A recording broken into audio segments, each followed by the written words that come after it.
You have proven yourself and more, Warden. Without your aid, I would not have taken this throne so smoothly or so soon.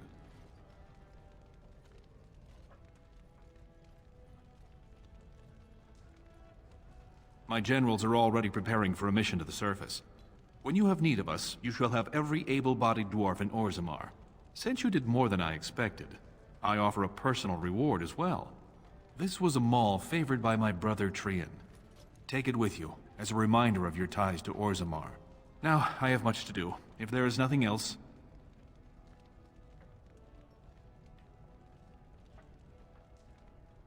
Good luck, Warden.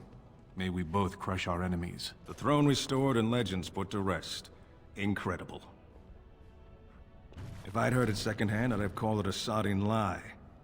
Warden, we've got a king because of you. The rest, impressive, but the Legion is grateful most for restored leadership. It frees us to fight to the Darkspawn properly.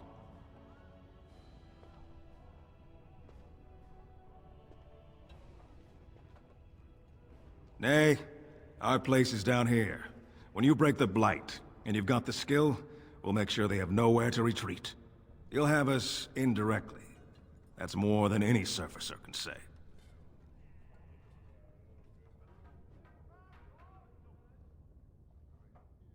You alone have the skill to back up your words. Each of the Legion owes our homeland a death, but if our lives are better shed on the surface, so be it. Back to Orzammar when we win, though. I'll not stay topside to lose my stone sense. Most impressive, Warden. King Balin's ascent to his father's throne has been recorded in the memories. Is there something more I can help you with?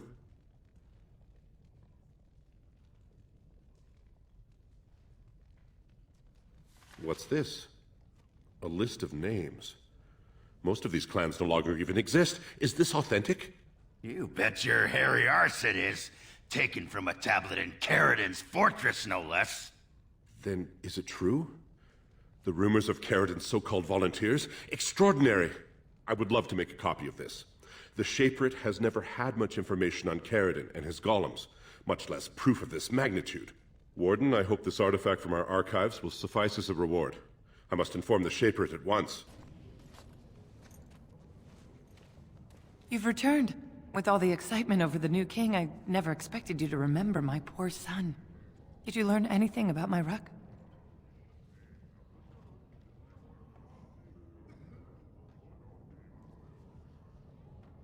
Oh, my poor boy.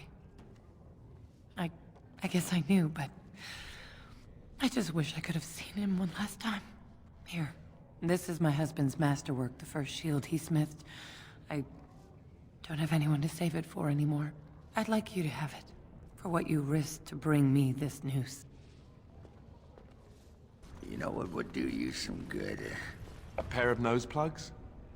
Go out, find a girl. Doesn't matter who, as long as there's no pants involved. What makes you think I haven't? I can smell purity a mile away. It's a talent. That proves to be useful, I'm sure. Not that often, it turns out. Be much better if I could smell cheese. You have my deepest condolences. Yep, so do you. Give me a moment. By the stone. I feel like I'm about to fall off the world with all that sky up there.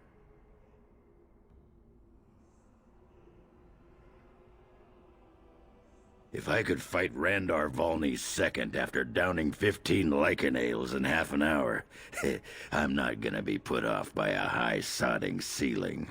Well, let's get moving. We're losing, daylight. Step right up, friend, and have a look at the finest selection of almost new armor and weaponry east of Orlais.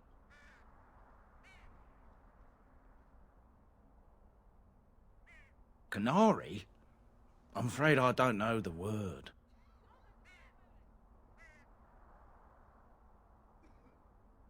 Oh, them. Well, I have a few shields here. I had one sword, but I sold it already. A collector. I can't go telling you all about my paying customers. One, it's not ethical, and two, it's bad for business. A lot of my customers are sensitive types. They don't want their personal business related to every stranger who happens along.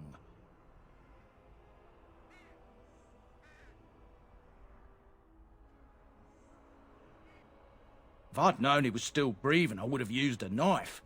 I mean, I'd have been more careful. Redcliffe.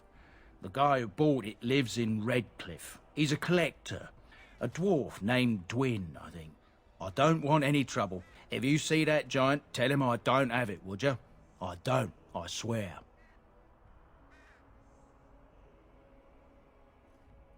Well, he's the proud owner of your giant sword. If you'll excuse me, I have this sudden urge to pack. Go celebrate, or whatever you have to do.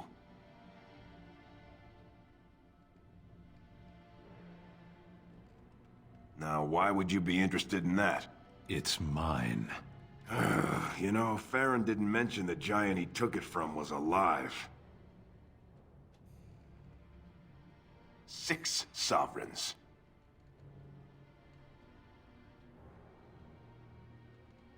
Good enough. It's in my strongbox. Here's the key.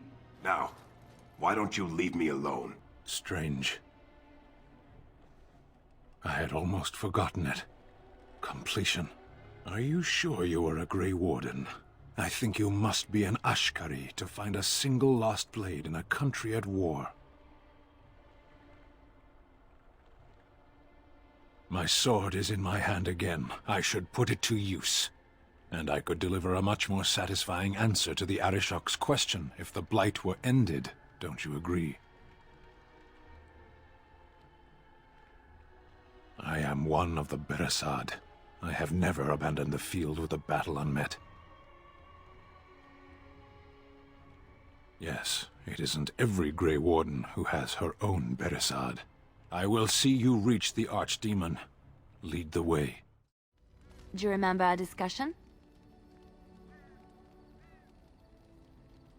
I just wanted to tell you that I thought about what you told me, and you were right.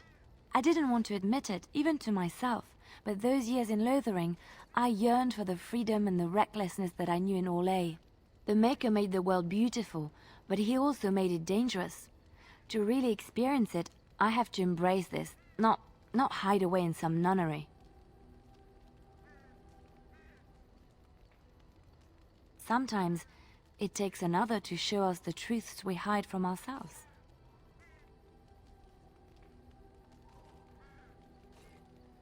Maybe you'll just have to wait and see, won't you?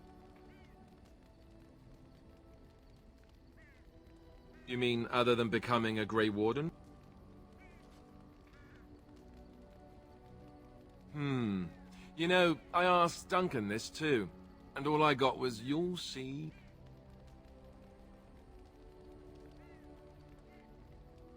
I can think of much better lines for you. I might. Just you wait. Oh, it's not that Duncan wants to keep it a secret. It's just that the Grey Wardens don't discuss it much. I gather it's not a pleasant topic. The first change I noticed was an increase in appetite. I used to get up in the middle of the night and raid the castle larder. I thought I was starving. I'd slurp down every dinner like it was my last. My face all covered in gravy. When I'd look up, the other Grey Wardens would stare, then laugh themselves to tears. More like an initiation. They all went through it too. Oh, and then there were the nightmares. Duncan said it was part of how we sense the Darkspawn. We tap into their, well, I don't know what you call it, their group mind. And when we sleep, it's even worse. You learn to block it out after a while, but at first it's hard. It's supposed to be worse for those who join during a blight. How is it for you?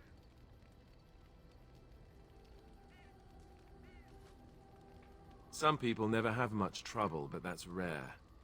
Others have trouble sleeping their entire life. They're just more sensitive, I suppose. Everyone ends up the same, though. Once you reach a certain age, the real nightmares come. That's how a Grey Warden knows his time has come.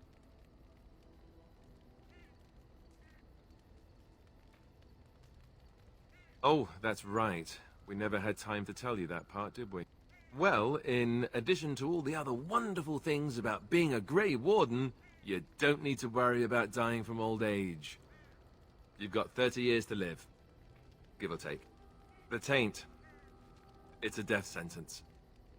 Ultimately, your body won't be able to take it. When the time comes, most Grey Wardens go to Orzammar and die in battle rather than waiting. It's tradition.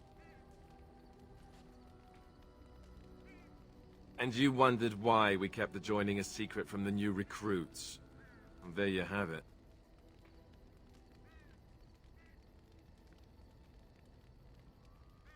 You know, Duncan, he started having the nightmares again. He told me that in private. He said it wouldn't be long before he'd go to Orzammar himself. I guess he got what he wanted. I just wish it had been something worthy of him.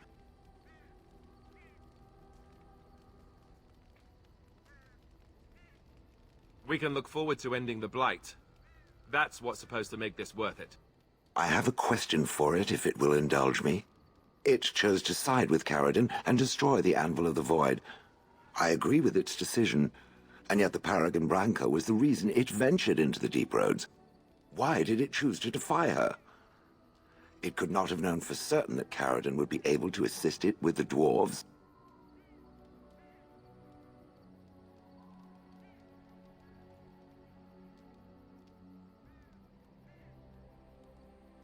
Truly.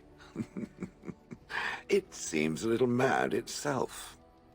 At any rate, I wanted to thank it. It gave Caradon the end he wanted, and I'm pleased to have been a part of it. I will have to think on Caradon's words to me. It was a great deal to absorb, but for now, let us go on. Well now, I imagine that's a very fair question. Being an assassin, after all, is a living, at least as far as such things go. I was simply never given the opportunity to choose another way. So, if that choice presents itself, why should I not seize upon it?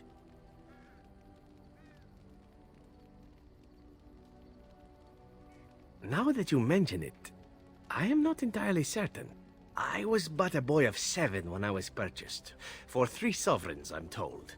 Which is a good price, considering I was all ribs and bone and didn't know the pommel of a dagger from the pointy end. The Crows buy all their assassins that way. Buy them young, raise them to know nothing else but murder. And if you do poorly in your training, you die.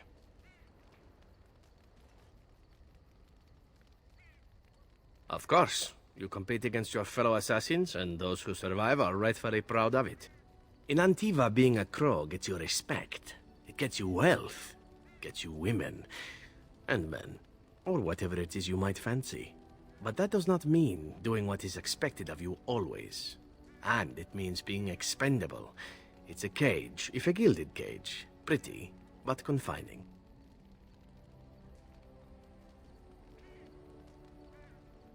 As for what I'll do in the future, presuming that there is one, I truly can't imagine. It might be interesting to go into business for myself, for a change. Far away from Antiva, of course. For now, naturally, I go where you go.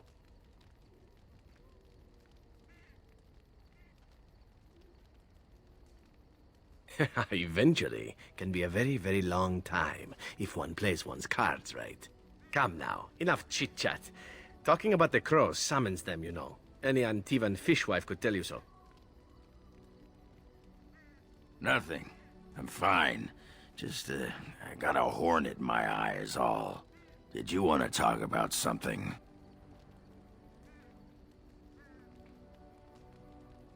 What about?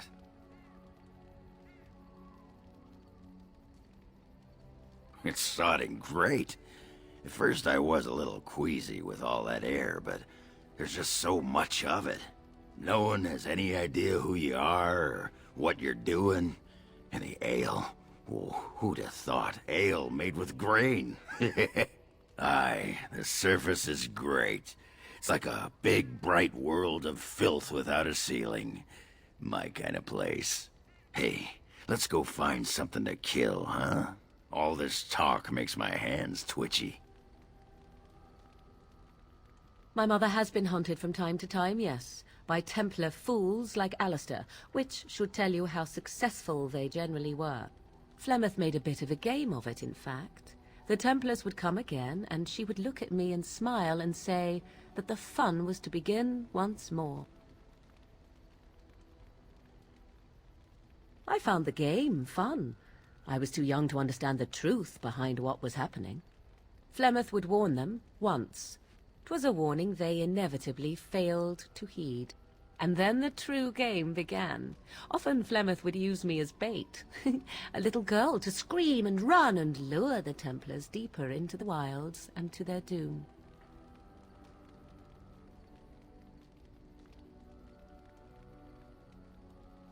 Sometimes. Eventually. Thankfully, the wilds is a vast place. Once they found us, Flemeth would simply move us elsewhere, and we would be lost within the forest once again. I did not understand the danger we faced until I was much older. I had never heard of apostates or maleficarum.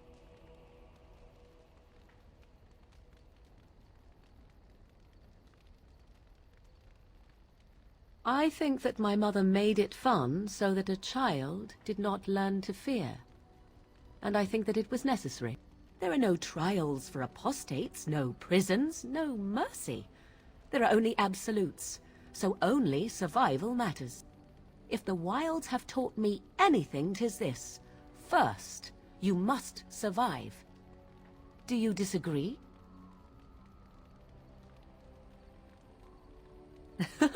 An enlightened view, or at least an agreeable one.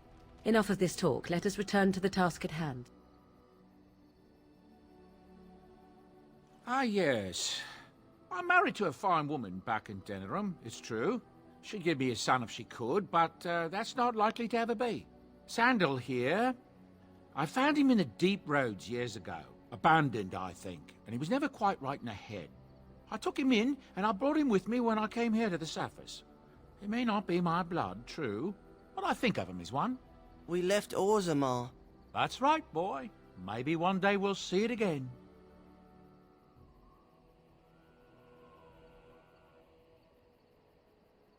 That's how I've always felt.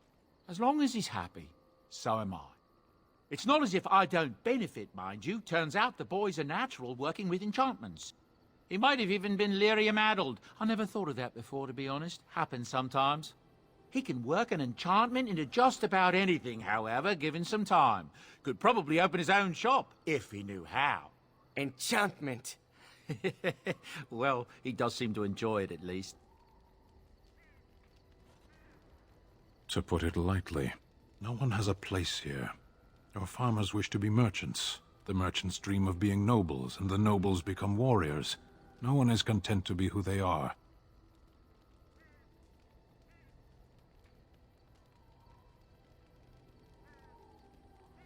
There is interesting food here.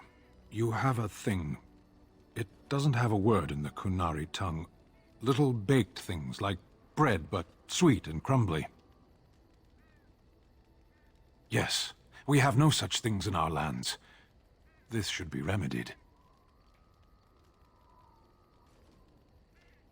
Shall we move on?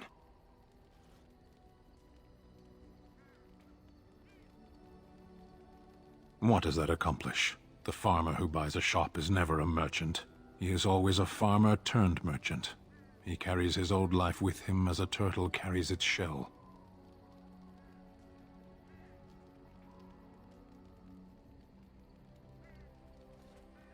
Meant by whom? And if that were indeed his purpose, why did that mysterious source of meaning not make him so to begin with?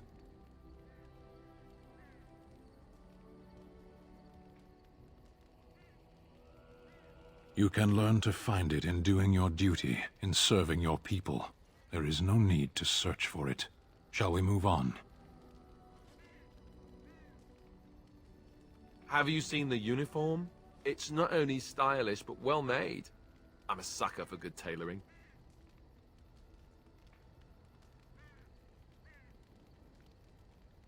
I keep it hidden under my pillow. Sometimes I'll take it out just so I can hug it fondly and remember the good old days. Brings a tear to the eyes, you know.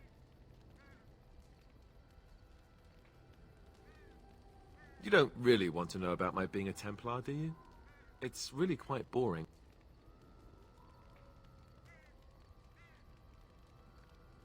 You know, I like the way you think. But I guess if you're really curious, there's no harm in obliging. I have a couple of interesting-looking moles I can show you later, too, if you're interested. The truth of the matter is that I did hate going to the monastery. The initiates from poor families thought I put on airs, while the noble ones called me a bastard and ignored me. I felt like Al-Eamon had cast me off, unwanted, and I was determined to be bitter. But I took some solace in the training itself, I guess. I was actually quite good at it. The education, mostly, but also the discipline. You need to have a disciplined mind in order to use the abilities we have. It was difficult, but rewarding. I never really felt at home anywhere, though, until I joined the Grey Wardens. And Duncan felt my Templar abilities might be useful for when we encountered Darkspawn magic, so I kept it up. What about you? Do you have anywhere you consider home?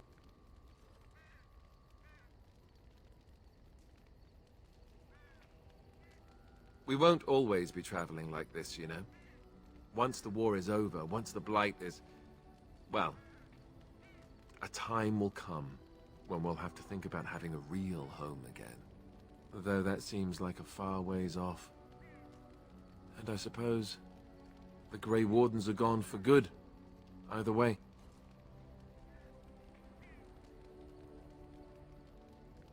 I suppose you're right. We can create new Grey Wardens, but we'll never get back those we lost. I wonder if it would ever feel the same. Anyhow, now I've sidetracked us. We'd better get back to what we're supposed to be doing right now. People don't become mages. They are born mages. The talent just surfaces later. But you are asking how I ended up at the Circle. I was brought there by the Templars, just like many of the other apprentices. I don't remember very much. I was very young then.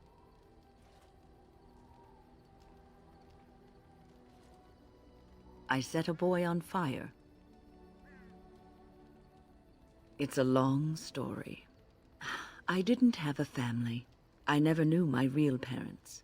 My earliest memory was of hiding in a hayloft on a farm, trying to keep warm. I was found, and the farmer's wife was kind enough not to send me away. But they had children of their own, and I was never made to feel welcome. The eldest son was the worst. He was always calling me a stray, and throwing anything he could get his hands on at me. And I don't know how it happened, but one day, he just found his hair on fire. Fortunately, there was a large trough nearby.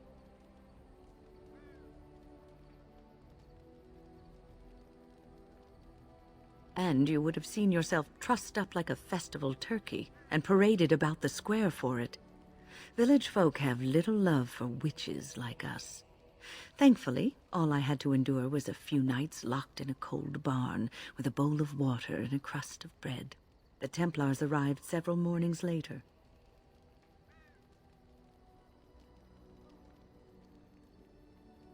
I'll never forget the moment the Templars led me into the entrance hall of the tower. I had never seen anything so grand in my life. I stopped being afraid then. I knew I was home.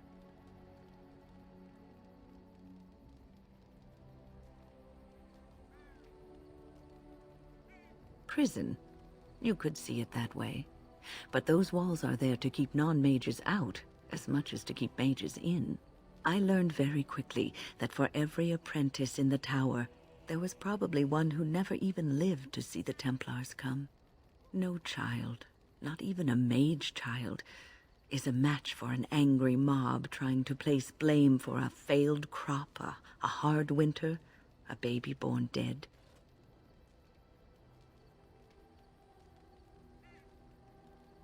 Superstition and fear is what makes these people behave in this manner.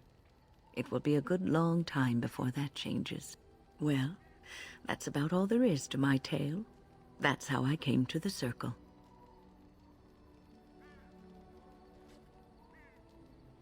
I would be lying if I said it was easy. First, there were rules, and we were constantly watched to make sure we behaved appropriately. Then there was the study of magic. We had to cast the spells just so, control the effects completely. A single word spoken incorrectly, a gesture out of sync, and lack of focus. And we needed to have perfect focus, or we would be in danger. From Fade spirits. If we were careless, they would enter our minds, and we would become abominations. Without the Circle and my mentors, I would not have been where I am today. And there was joy in life at the Circle. The joys of fellowship, in knowing that you were not alone in your struggles. Perhaps it was like your life in the alienage. The people outside may have shunned you, but you didn't care because you were surrounded by your kind, your family. We are not so different, you and I. I enjoy the nights at camp. The night always seems more peaceful to me, safer.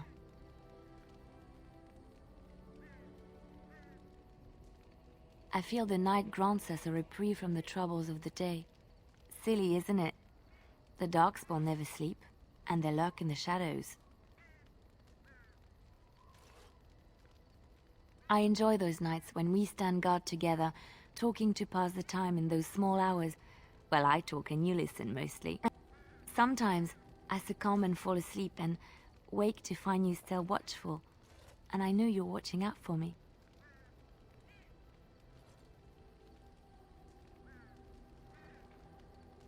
What I'm trying to say is that I trust you. I'm comfortable around you. I know you'll be there when I need you. You are our leader and my friend, and sometimes I think that maybe we could be more than that. Maker, look at me stumbling over my words like an ill-educated peasant girl. Some bard I am.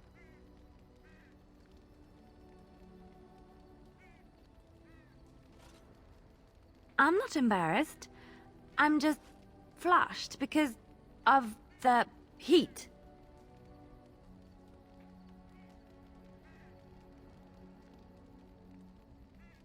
What? Are you saying I have bad taste? Why can't I like you? You're a good person, a great listener, a remarkable warrior. You often show signs of intelligence, and you're fairly good looking. Most of your facial features are in the right place.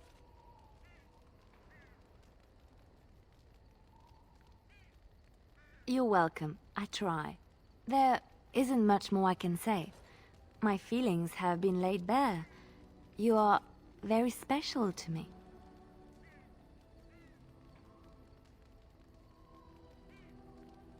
Really? No one told me. You felt the same way and didn't do me the courtesy of informing me? You made me say all those things. Why couldn't you have said them first? Oh, how very awkward. Why am I being such a baby about this? I must be a sight spilling my guts.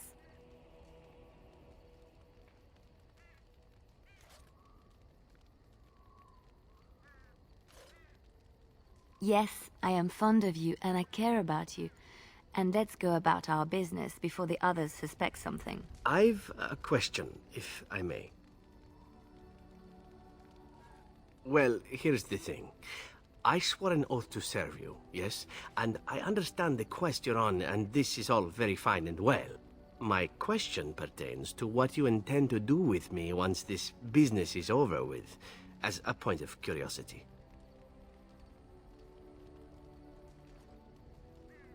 Could I? And what if I didn't wish to leave?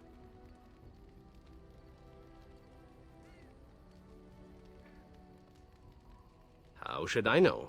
I cannot see the future. What if I liked it here? What if we became fond of each other, hmm? Stranger things have happened.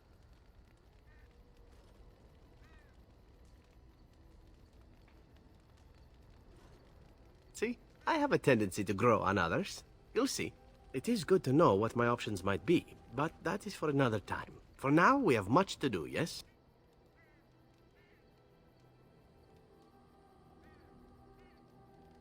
I did not think it needed to be said. It has never told me what gender it is, has it? And if it was, perhaps its gender would have been more obvious. The truth is that whatever gender I was is irrelevant now. I am a golem. I have no gender. It will not become an issue.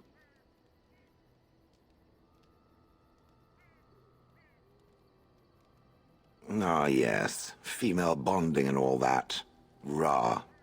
Now, let us crush something soft and watch it fountain blood. That is a girlish thing to want to do, yes? You're quite taken with each other, aren't you? I've noticed your blossoming relationship, and I wanted to ask you where you thought it was going. Leliana is a remarkable girl, sincere and guileless, and she has opened her heart to you. I would not like to see her hurt. Not intentionally, no. But there is great potential for tragedy here, for one or both of you. You are a Grey Warden. You have responsibilities which supersede your personal desires.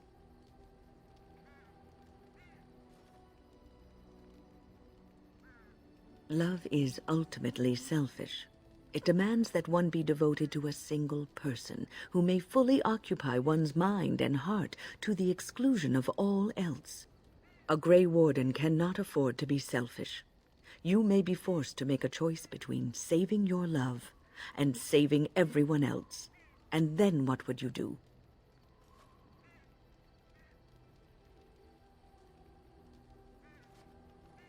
Nothing is certain. Not in these times. You cannot take anything for granted. I want you to be aware of this.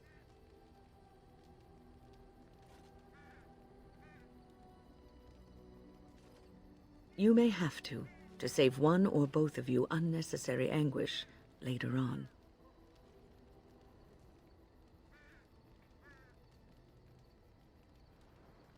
I have given my advice. Do with it what you will. Yes, it is good to have my sword at my side again. I call her Asala, the soul, my soul. She is forged from rare blue steel and has served me faithfully for many years. Yes, you understand what it is like to have a weapon that is part of you. Few others do.